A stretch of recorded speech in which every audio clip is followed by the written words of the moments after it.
टुकुर टुकुर देखा, वाह मेरा लाल कितना सुंदर लग रहा है। एक हाथ में तेरे मक्खन, दूसरा हाथ तेरा जमीन, दूसरा हाथ जमीन पर, एक हाथ पे मक्खन, दूसरा हाथ जमीन पर, और पांव, एक पांव का घुटना जमीन पर और दूसरा पांव का घुटना उठा हुआ।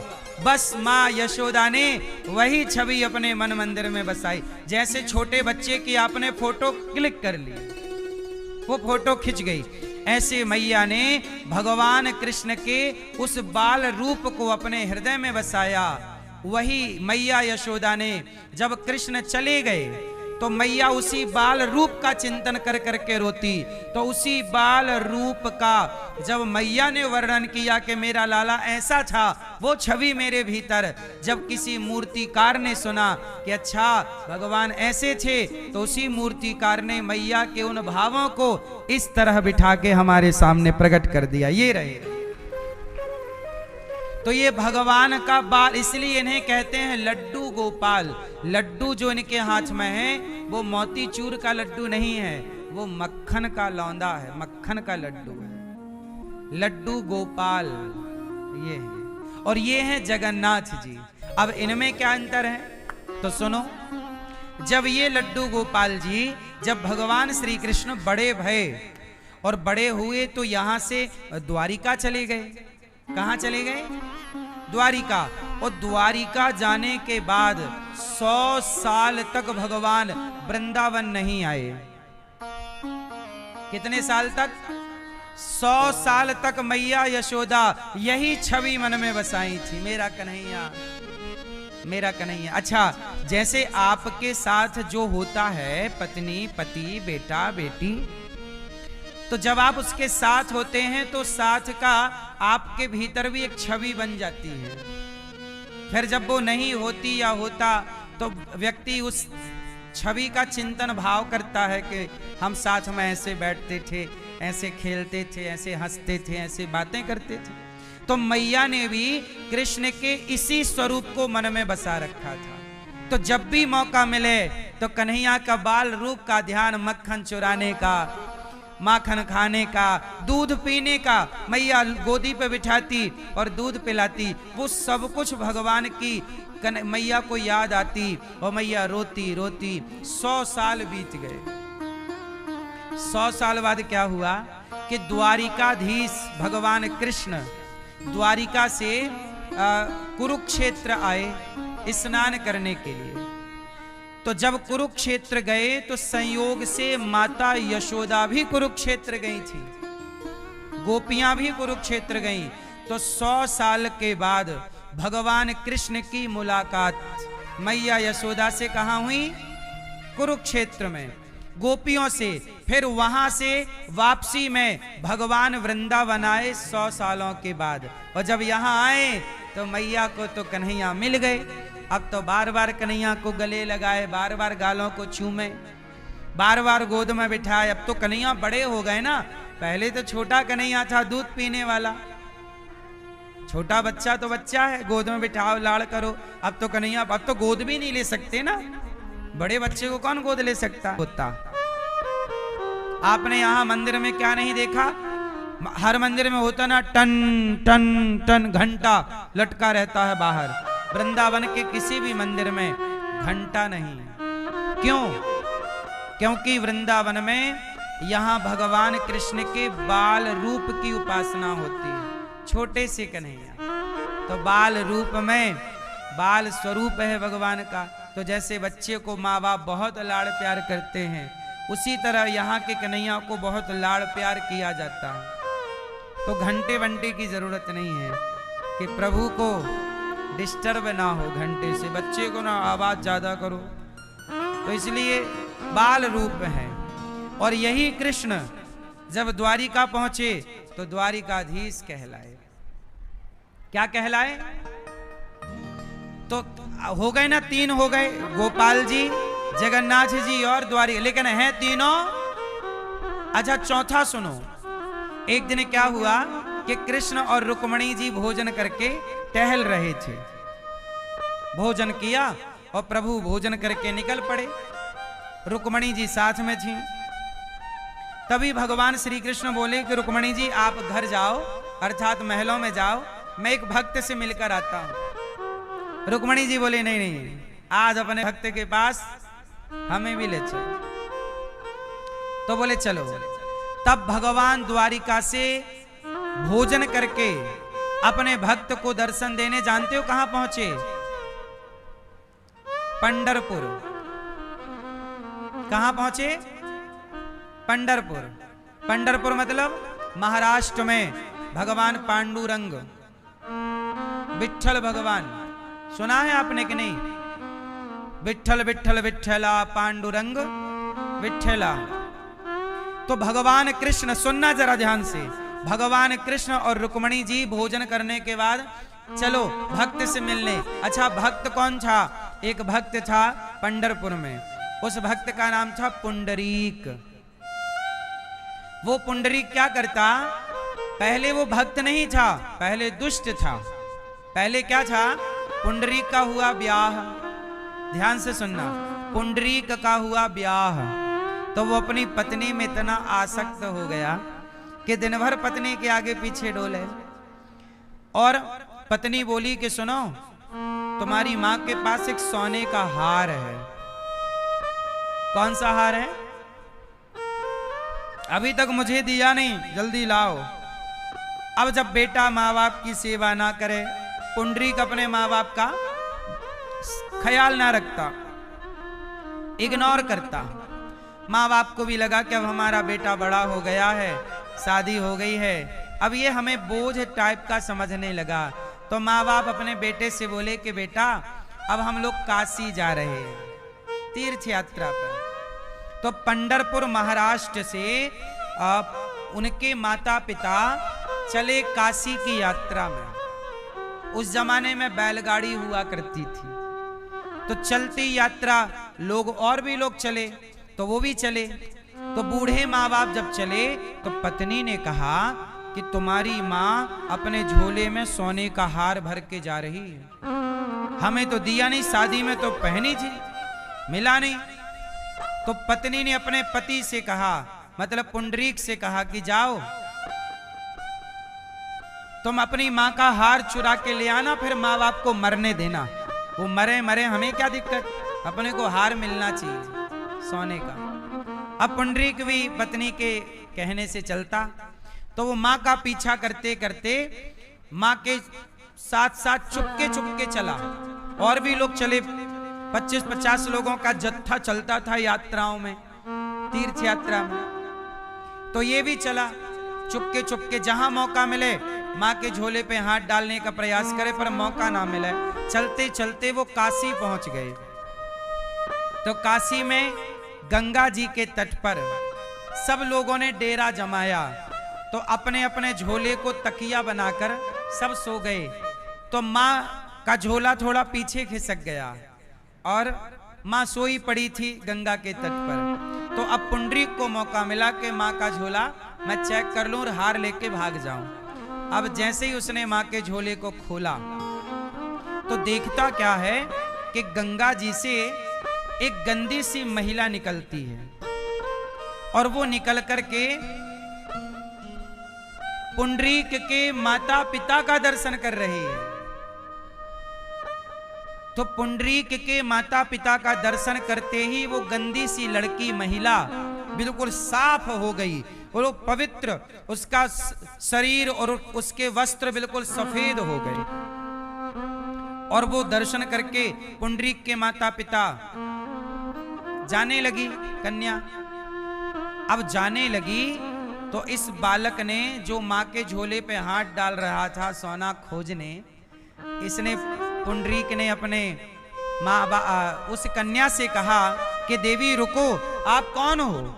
आप जब आई तो बड़ी गंदी थी, मेरे माँ बाप का दर्शन किया, आप बिल्कुल स्वच्छ हो गई, कौन हो?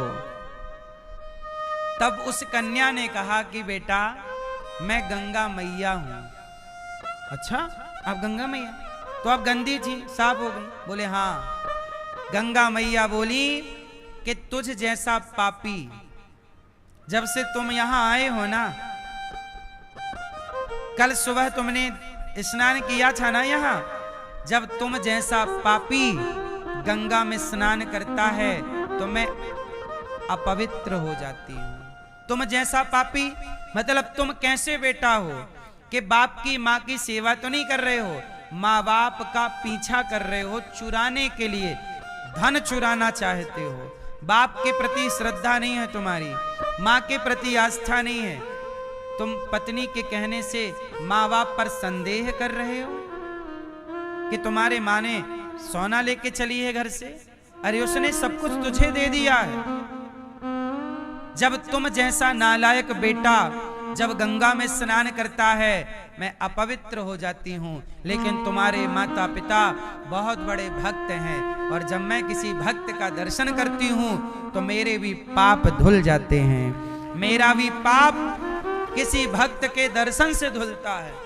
ये बात गंगा जी की सुनकर के वह बालक पुंडरीक उसका हृदय परिवर्तन हो गया और उसने तुरंत माता पिता के पांव पकड़ लिए, क्षमा मांगी, माँ बड़ी गलती हो गई, मैंने आप पर संदेह किया, आप ही मेरे भगवान हैं, मुझे नहीं पता कि कौन ईश्वर है कौन भगवान, मैं माँ बाप को जानता हूँ, बस आज से माँ मुझे माफ कर दो, मेरे संग चलो।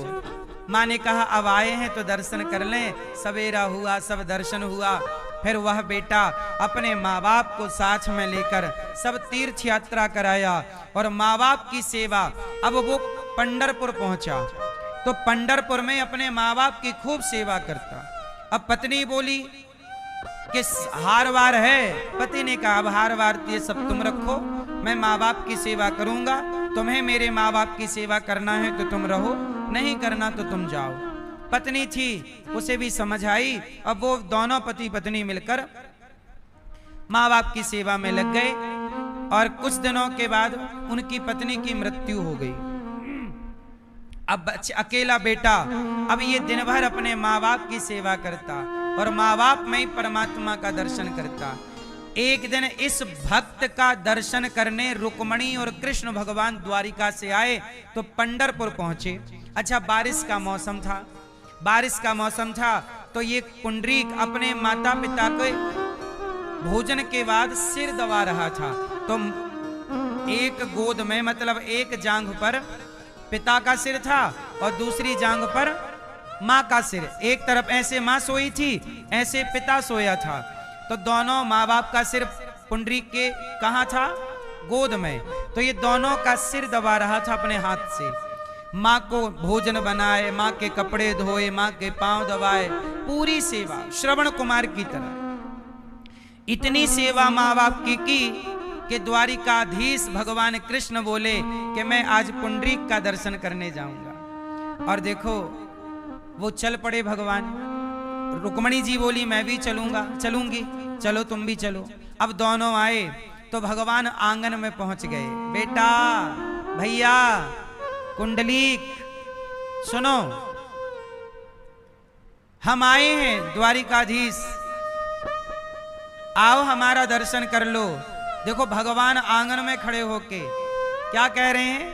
आओ हमारा दर्शन कर लो।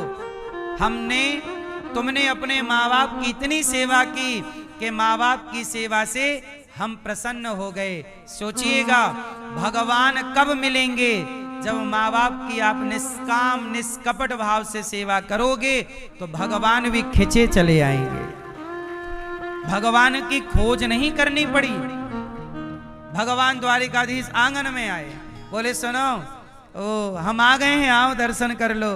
तो पुंडरीक जी बोले कि सुनो प्रभु, आप आए हो पर अभी तो हमारी माँ सो रही है, पिता सो रहे हैं और इनके सिर हमारी गोद में है। यदि हम उठेंगे तो माँ बाप की नींद खुल जाएगी, इसलिए आप थोड़ा चुप रहो। भगवान बोले अच्छा हम चुप तो रहेंगे पर कब जागेंगे तुम्हारे माँ बाप? हम खड़े रहेंगे तब तक। बारिश हो रही है और नीचे पानी मिट्टी गब रही है मतलब हमारा पाँव गीला हो रहा है। तो पुंडरीक के पास ईंट पड़ी थी, मिट्टी की ईंट। तो ईंट उठाई और भगवान की तरफ फेंक दी। सुनो, वो पांव आपका गीला ना हो, ये ईंट ऐसे फेंक दी। तो ईंट भगवान के आगे गिरी और भगवान से कहा कि आप इस ईंट पे खड़े हो जाओ। मैं थोड़ी माँ बाप की सेवा कर, ये जाग जाएं, फिर पहले माँ बाप आपका दर्शन करेंगे, फिर मैं आपका दर्शन करूंगा। अब भगवान कमर में हाथ रख के खड़े हैं।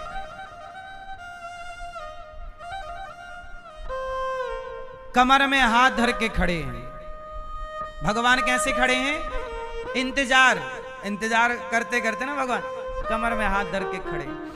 अब कमर में हाथ, भगवान बोले जल्दी आओ, तो भगवान से पुंडरीक जी बोले ऐसा है प्रभु अभी थोड़ा टाइम लगेगा, यदि आप किसी और के घर जाके दर्शन देना चाहो तब तक अपना निपटाया और भक्तों को, आप यहां बाद में आ जाना।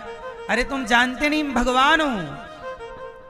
भगवान पुंडरीक जी बोले प्रभु मैं जानता हूं कि आप यहां से कहीं जा नहीं सकते, क्योंकि आप भी सेवा के वश में होते हैं। जो सेवक भक्त होता है ना, जो भक्त होता है, भक्त के मुट्ठी पे भगवान होते हैं, भक्त के वश में भगवान होते हैं। भगवान कहीं भाग नहीं सकते। भगवान किसके वश में होते हैं? भक्त के। और वो भक्त जो सेवक है, भक्त भी वो जो सेवक है। कहां जाओगे? अब ये बात चल रही थी कि माँ बाप की नींद खुल गई, और जब खुली तो भगवान आए हैं, सूचना दी मां भगवान आए हैं। अब तो उसके माँ बाप भक्त थे ही, भगवान को पाकर भगवान में लीन हो गए, भगवान में समा गए उनके माता पिता। भगवान ने कहा बेटा तुमने अपने माता पिता की सेवा की है, बताओ मेरे से कोई वरदान मांगो, तुम्हें क्या चाहिए? तब पुंडरीक जी ने कहा कि प्रभु आप कमर में हाथ रख के खड़े हो ना, बहुत सुंदर लग रहे हो। हम चाहते हैं कि आप सदा यहीं पर इसी तरह खड़े होकर हम जैसे तमाम भक्तों को दर्शन देते रहिए, और हम जैसे पतितों को अपने दर्शन से पवित्र करते रहिए। भगवान बोले तथास्तु। तो भगवान कृष्ण द्वारिकाधीश उस भक्त के कहने पर के ठीक है, अब मैं तुम्हारे कहने से यहां रहूंगा, और जब भी लोग मेरा दर्शन करने आएंगे तो तुम्हारे बारे में जब सुनेंगे तो उनके मन में भी माता पिता के प्रति श्रद्धा जागेगी। तो उस पुंडरीक नाम के भक्त पर कृपा करने के लिए आज भी भगवान विट्ठलनाथ जी, तो कृष्ण को महाराष्ट्र में विट्ठल जी के नाम से जाना गया। उन्होंने क्या नाम दिया? हे विट्ठल। क्या नाम दिया? हे विट्ठल। तो भगवान कृष्ण का नाम पड़ गया विट्ठल। क्या नाम पड़ गया? अब आप लोग कंफ्यूज हो जाते हो कि विट्ठल विट्ठल जपें कि कृष्ण कृष्ण जपें कि जगन्नाथ जगन्नाथ। अरे पगले, ये एक ही परमात्मा के अलग अलग परिस्थितियों में लिए गए रूप हैं, नाम है। तो जो जगन्नाथ हैं वही कृष्ण हैं, जो कृष्ण हैं वही द्वारिकाधीश हैं, जो द्वारिकाधीश हैं वही विट्ठलनाथ हैं। क्या है? अच्छा और सुनो, एक और सुनो। आपके पास टाइम तो है ना कि नहीं है? नहीं, सुनो। ये देखो, ये मैया अच्छी है। बोले हमारे पास टाइम नहीं, हम तुम सुनाते रहो, हम चली। ये मैया अच्छी है। अब हमारे पास नहीं रहा टाइम, सीधी बात है ना। नहीं है टाइम। सुनो, अब एक और सुना।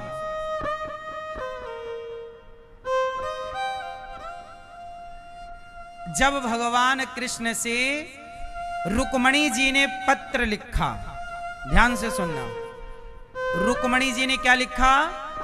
पत्र। क्या लिखा?